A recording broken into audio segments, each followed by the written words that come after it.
Good afternoon. Once again, I am still Dr. James Jarvis, the Clinical Incident Commander for Northern Light Health's response to COVID-19, and I thank you all for joining us this afternoon. I have a few remarks. We have a small demonstration, and then we'll open it up for questions. First, I want to talk about our healthcare workers who are on the front line of fighting this disease. There were reports in the media that healthcare workers were somehow the larger percentage of individuals who are tested positive for COVID-19 in the state of Maine. I want to remind your viewers and your listeners and readers that we are only testing a limited number of people, and that includes inpatient or those sick enough to require inpatient care, healthcare workers, first responders, and those living in congregate living facilities such as long-term care, homeless shelters, and the like. Because we are doing limited testing, the percentage that we see of individuals in any one category is not in any way representative of what we know is out in our community. We do know that there is community spread. And we do know that some of our healthcare workers are susceptible to getting the virus just like anybody else when they're out in the community. It is important, however, that we know that their risk while they're at work is higher because we do take those patients in that already are infected with the virus. We have been taking every precaution that we can in order to limit that spread and to protect our healthcare workers. And so one thing that I did want to bring up is ways that our community can assist in this. And so first, I want to thank everyone for their generosity. We have had people donate personal protective equipment to our facilities. We have had those that have been making cloth masks that we'll talk about in a little while. But here's another way that the community can help. And so that is to help our providers to be comfortable while they're wearing the mask that we're now requiring them to wear throughout the day while they are working. And so I'm going to turn things over to Deb Sanford, our Vice President of Nursing here at Northern Light Eastern Maine Medical Center, to demonstrate what I'm talking about and how you can help us with cloth headbands that help to protect our staff while they're using their face masks. So first, before you touch the headband, you want to. Our healthcare workers are washing their hands with sanitizer. And you pick it up and you put it on your head. You re-sanitize your hands. And then you pick up your mask in which you're using and you put it over your face and hook it to the buttons here. And what makes this most comfortable is because it's hooked to the buttons and it's not behind our ears all day, which makes rubbing and soreness. And then when I'm finished putting my mask on, I again clean my hands so that there's no contamination and I can move forward. Thank you, Deb. One of our employees has already taken on this effort, Holly Warman, an executive assistant at Beacon Health. She has spent her weekend cutting and sewing and has made the supplies, except she doesn't have the buttons. She's expecting those buttons to come soon, and she will be adding those to our supply. I'm going to show this picture here of Holly dutifully working away at her sewing machine, making these wonderful things for us. On our website, we will have instructions on how you can help perform that for us too, and then a place where they can be donated so that we can get them out to our staff. Again, the headbands simply make it so that those masks are more comfortable for those individuals who will be wearing them during their entire shift at work. I did want to talk a little bit about cloth masks. We have heard in the media, and you've heard the president say the advisory that people, non-healthcare workers and non-first responders, wear cloth masks when out in the community. This is an attempt to, again, decrease the spread of the virus in addition to social distancing. And I can't stress enough that social distancing is the most important thing that we can do. What cloth masks do is cloth masks actually prevent us from spreading the virus to other people if we may be infected and are asymptomatic and so therefore think that we are safe to go out in the community. The mask provides a little bit of protection from you catching the virus from somebody else. But really the intent is if we all wear masks and we all do good social distancing, we can limit the spread from those individuals who are asymptomatic to those who are at most risk. And so that's why it's important. I will say that even just walking around the hospital today, I have noticed that healthcare workers wearing their hospital grade masks have sometimes lapsed in their social distancing. And that's what I want people to remember, however, is that even while wearing the mask, you have to remain that 6 feet away from other individuals as much as possible. We hope that the mask will remind people to do that. We hope that the mask will keep people from touching their face. But I do worry that individuals will think of false sense of security, and this is no time for us to let up. We are so fortunate here in Maine that our numbers are low, and we need to keep them low. And the best way to do that, practice that good hand hygiene, washing your hands with soap and water for 40 seconds, using hand sanitizer if that's not available, making sure that we're cleaning those shared surfaces like tables, countertops, keyboards, phones. And I know you've heard me say it over and over again, practice good cough and sneeze etiquette. Cough or sneeze into a tissue and throw it away, or cough into the crook of your elbow. These are the things that will help to keep our Mainers safe. And with that, I'll open it up for questions. Okay, thank you very much, Dr. Jarvis. And today, Ellsworth American is going to be starting the questioning. Kate Koff, am I pronouncing your last name right, Kate? You are, just like it looks, unfortunately. Okay. Thank you, Dr. Jarvis. I have two unrelated questions. Can you tell us what software you're using for telehealth and how you're protecting patient privacy and staying HIPAA compliant? And then the second, can you estimate the percentage of lost revenue across Northern Light Health with all of the canceled appointments, and confirm that you still have no plans to furlough or lay off staff? So those are two excellent questions, neither which I can answer accurately for you. I will tell you that we do use a HIPAA-compliant Zoom capability as well as other HIPAA-compliant telehealth capability, to make sure that we are protecting the privacy of both our staff and our patients, and so we are doing that. However, not everybody has the ability and bandwidth and computers at home to utilize that service, and so oftentimes some of our telehealth is really telephone health and using just modern-day telephones. As far as lost revenues, hard for us to quantify that at this point. It is a serious consideration for us. I know that there are smaller hospitals in the state that are already seeing the ramifications of decreasing or canceling their elective surgeries and office visits, and that has had repercussions for them in terms of staffing and other needs. Thankfully, here at Northern Light Health, we have not had to furlough any individuals or stop work, mostly because we have a great program here to actually retrain and repurpose our staff to work in areas that they currently may not be able to work in, and so that's been a good thing for us, but it is one of the considerations. We are hopeful that with some of the legislation that was passed recently, that we will see some incoming monies from both the federal government and the state to help offset what we are doing to really face this crisis. Right now, our number one responsibility is to our Mainers, our patients, our families, and our communities, and that is to take care of those individuals who are ill to the best of our ability, and we will continue to do so. Thank you. And really quickly, Kate, I can see if I can get some follow-up for you on those questions from somebody who might have some answers on that. All right, next up on WABI, she's having some problems with her audio, so I'm going to read her questions to you, Dr. Jarvis. The first question is, what is the PPE stock like there at Northern Light, and are all staff, regardless of title, being issued this protective? So that's another very good question. So right now we feel that our supplies for our personal protective equipment, or PPE, is enough and sufficient to carry us through. We continue to monitor this on a regular basis. We have certainly changed our policies over the last couple of weeks in response to this crisis, and to the crisis, the fact that nationwide there is an overwhelming shortage of personal protective equipment. Between doing those things, we feel that we will be in good shape. Actually had a great call this morning about this, and feel that our supply chain is as good as we could hope for. Plus the fact that the community has worked together on initiatives to help extend that supply. In particularly, we are working on ways to get us face shields, those plastic coverings that go in front of your face, as well as face masks. We are concerned about those precious N95 masks, and that's the reason why we are doing all of the limited use of our PPE and extended use of our PPE in order to make sure that we have those for what we expect to be a surge of patients in the next couple of weeks.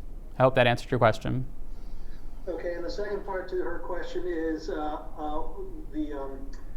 what is the atmosphere / morale like at the hospital right now? Are staff being provided therapy or counseling or something similar if needed to help cope? So first, I think I failed to mention that yes, indeed, all of our staff that are in contact with anybody, whether that be a patient, other staff members, or other members of our community, if they feel that they're going to be within 6 feet of those individuals, we are issuing them masks. They are hospital grade masks, so not the cloth masks that the community may be wearing. These are medical grade, so we continue to do that. I will say that the mood at the medical center is concerned. There are definitely people who are scared as we hear about what's happening in cities like New York or in Seattle, where they have had high numbers of cases, and that healthcare workers are not only being infected with the virus, but becoming severely ill and unfortunately tragically die. So those certainly are upsetting and concerning things. However, I think the mood overall is we are here to serve, and that is why we are here, and we will continue to do so. I had the chance to go and visit our testing site out at Bass Park here in Bangor on Saturday. The people were upbeat. They were proud of the fact that they were out there. It was wonderful to see. We had 3 people working the front line there, one from Northern Light Eastern Maine Medical Center, one from St. Joe's Hospital, and one from Penobscot Community Health Center. At the same time, we also had a Bangor Police Department officer on site with his canine pal. And wonderful to see that kind of cooperation, and I think that helps to build our morale. But we're scared, just like everybody else. We have fears for our family. I worry about that as well for my family. But we need to remain vigilant, and we need to find ways to be upbeat. We are offering supportive services to our staff. We have on-site supportive services at any time, and we have peer support groups that we have always had here at the medical center to assist in any kind of crisis situation, but particularly for this one. Thank you for that question. Okay, next up we're going to move to News Center Maine, and Bob Evans is going to be answering this question, or asking these questions, excuse me. Oh, I was hopeful he was going to answer it too. Yeah, good afternoon, Doctor. Could you also, you did a great job with the masks.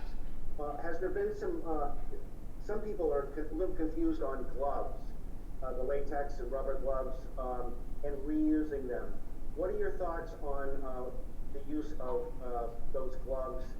Should they, some people say you should just use sanitizer, because if people use the gloves and put them inside out, they're actually putting the potential germs on their hands anyway. What are your thoughts on gloves? So I will tell you that for healthcare workers who come in contact with individuals, we change our gloves between patients. So I want to be clear on that.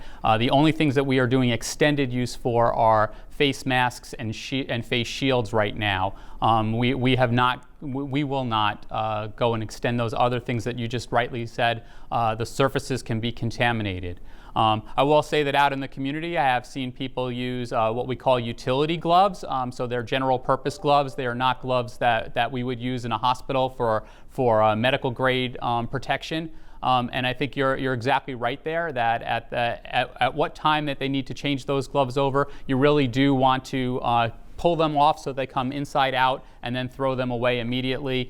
We do not recommend repurposing or washing of gloves. That is actually a harmful kind of thing to do. It is important though that after you remove your gloves that you do perform good hand hygiene with either soap and water, which is preferred, or hand sanitizer.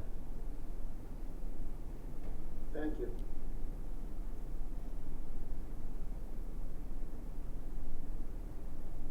All set, Chris. So, all right, thank you, Bob.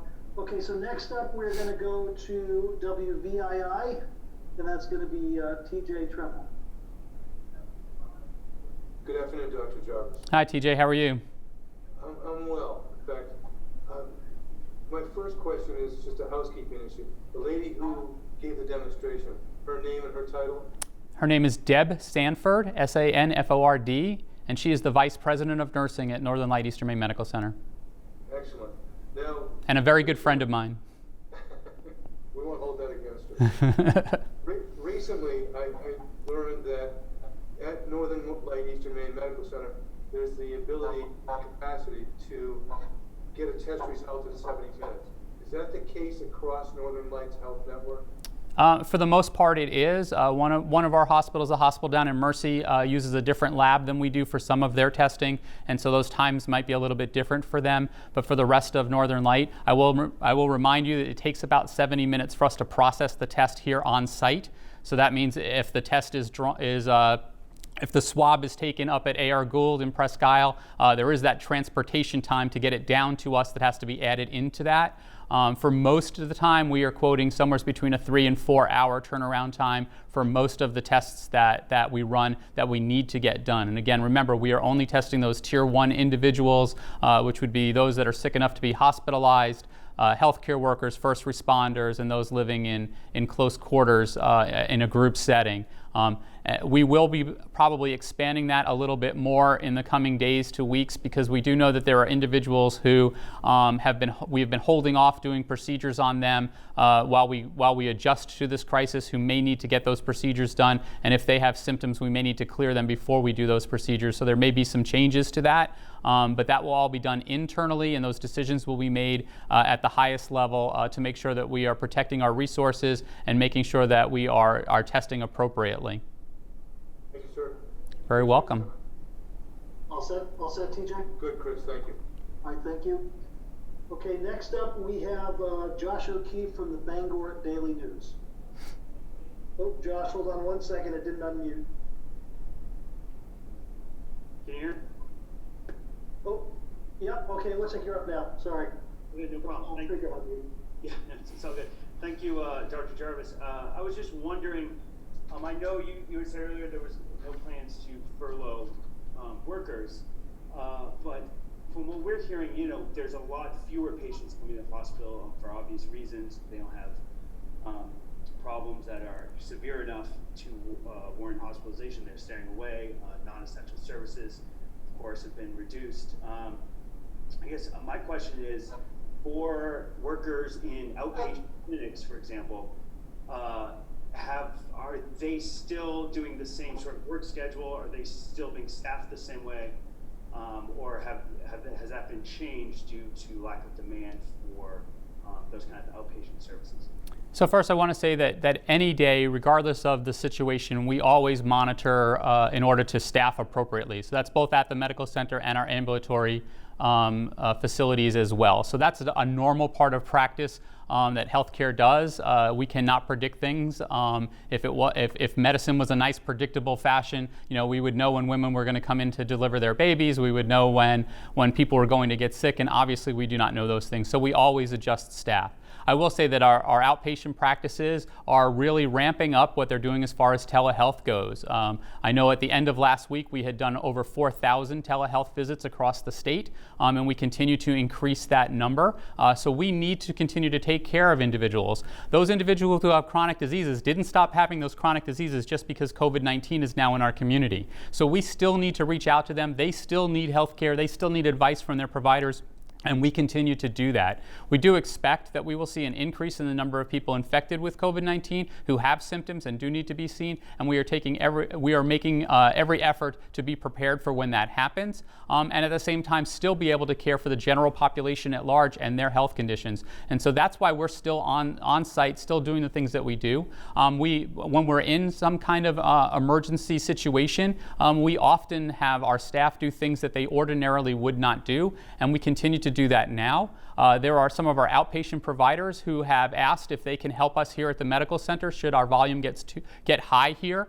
And we are actually doing some on-site training for those individuals so that they can be better prepared to take care of patients who they might not have seen for a while because they've been working mostly in the outpatient setting. All of that stuff is continuing to go on, as is our normal day-to-day operations. Most of the patients here in the medical center are here because they have the typical medical needs that we see day in and day out.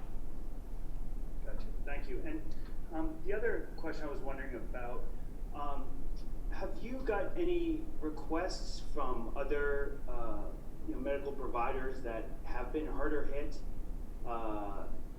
for sharing resources in any way? I'm just wondering if that kind of thing is going on at the moment.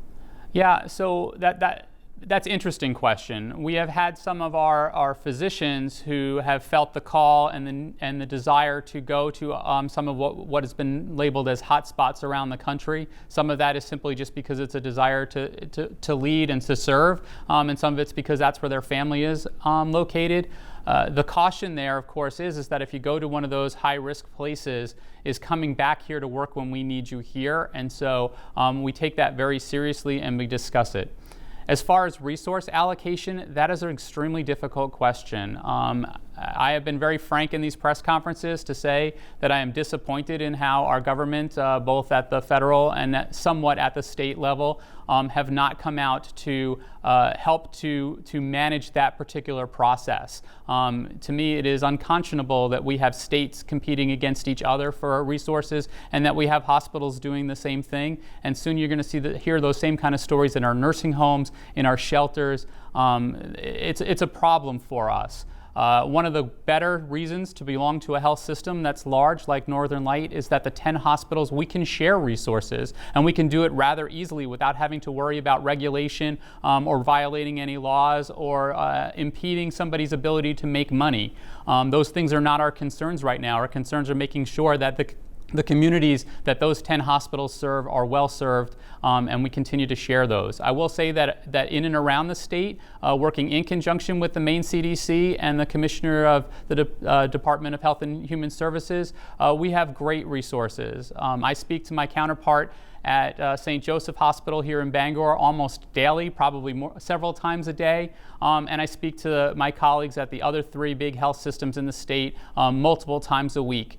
We are all in this together. We do not see each other as competitors. We see ourselves as collaborators, and we will continue to do so. We are blessed to live in a state where we see each other as just members of the same small town. And it's what makes me so proud to come to work every single day. And it's what lifts my spirits during this troubling time, especially as I have to make certain tough decisions that I would have never made just as little as a month ago. And so it is a pleasure to work for this community, to work for this state, and to work with my partners around this state. Okay, thank you. And next up, we're going to have Cindy Campbell from Town Square.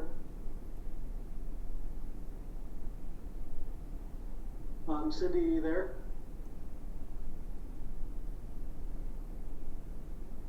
Oop, okay, maybe we lost Cindy. Cindy, if you pop up again at some point, if you're having audio problems, you can just text me, and I can always ask the question for you if you send it in the Zoom group chat. So we'll move, in the interest of time, we'll move on to our next interviewer, I guess is the way we put it. And that is Joe Glauber from WMTW. Joe, are you there?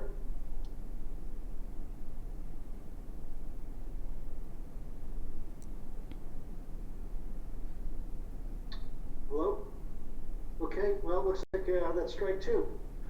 Leslie, I think I see your picture up there, so we're going to move to you next. Leslie, I just got to find you here on the thread.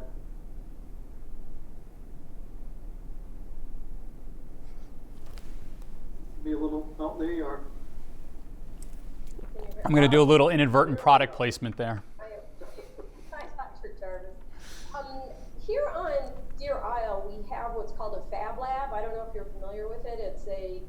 It's an MIT affiliated digital fabrication lab. Mm-hmm. And they've been making something called a Badger Shield, which is a face shield used by hospitals. It's an open source design. So the person who runs the Fab Lab, along with a woman in Brooksville, are putting together face shields for, I believe, Blue Hill Hospital. And I'm wondering, A, is this something that you can use? And B, they've been talking about perhaps fabricating other kinds of shields or ventilator parts.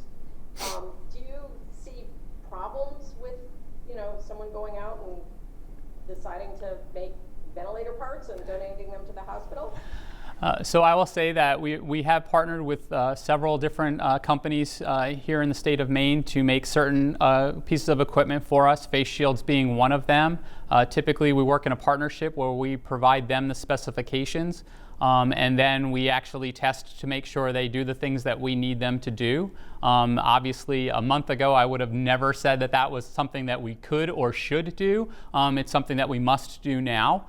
And so certainly if there are companies out there that we have not reached out to from Northern Light, or they are not associated with any of the other hospitals in our state, providing us that information, we will be glad to discuss with them what they can do for us.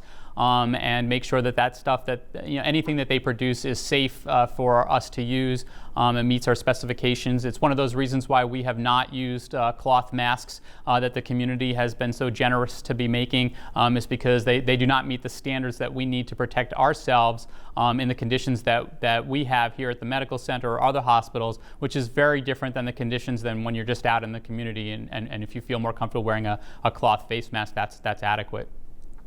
So where would somebody go to within the Northern Lights system to? We can provide you guys with contact information for those individuals. Dr. Jarvis, I apparently found an email from Joe Glauber, so he might have sent me the questions that he wanted to ask you, and that's why he wasn't present. Okay. So I've got two of them. I'll start with the first one. You might have addressed some of this already. What are the latest recommendations on self-made masks and why? First part of the question. So again, when we're talking about self-made masks, I think that the new recommendation from the federal CDC is that when you're out in public, particularly if you're going to be in an area where you may not be able to stay 6 feet away from other individuals, that wearing a cloth mask will help to decrease the spread. Again, the reason why that does is if you are asymptomatic but still have the virus, you can spread the virus, and the mask helps to limit that kind of spread. It does not do a whole lot to protect you from somebody else who has the virus. It may provide some modicum of protection. More, we're hopeful that it gives people a reminder to do social distancing, to keep their hands away from their face, and particularly their eyes, nose, and mouth, in order to limit spread. And that's really what we're talking about with wearing those cloth masks. But I will caution, it is not a substitute for social distancing. It is an additive to social distancing. Social distancing, good hand washing, good cough and sneeze hygiene are paramount and need to be done in order to help prevent the spread and to protect yourself from getting the disease. Okay, and the last question from WMTW is, should average citizens avoid buying certain type of masks in order to ensure supply for hospitals and other health goods? Yes, we are asking that nobody on their own purchase any medical grade equipment at all, but particularly personal protective equipment. That is needed for our frontline staff who are in this fight, trying to help those of us that are most in need. And so we really ask that nobody purchase any surgical masks, N95 masks, or other personal protective equipment that is of medical quality. If you have those things and you'd like to donate them, we would be happy to look at your inventory and see if it's something that we can utilize. And that would be my preference for that. It is not good, and I'll say that the N95 masks have to be fit to a person's face, and so if you're buying it from Amazon or some other place, you have no idea whether that's the appropriate mask for you. Here at the medical center, we test everybody before we allow them to wear those masks to make sure that they are the right size. You may have heard in the media that a few states received some masks from the federal stockpile and found that they were given children's masks, which of course do no good for those of us who are adult sized. So, Dr. Jarvis, thank you very much for your time. Members of the media who are here for this press conference, thank you very much. Thank you all very much. Oh, I'm sorry, Dr. Jarvis, did you have something you wanted to say? I was just saying thank you. As I said before, you guys get our message out way faster than I could ever do it on my own, and so we appreciate that you are assisting us in this, because we need facts and data, not fear. And so getting those messages out are extremely important, and thank you.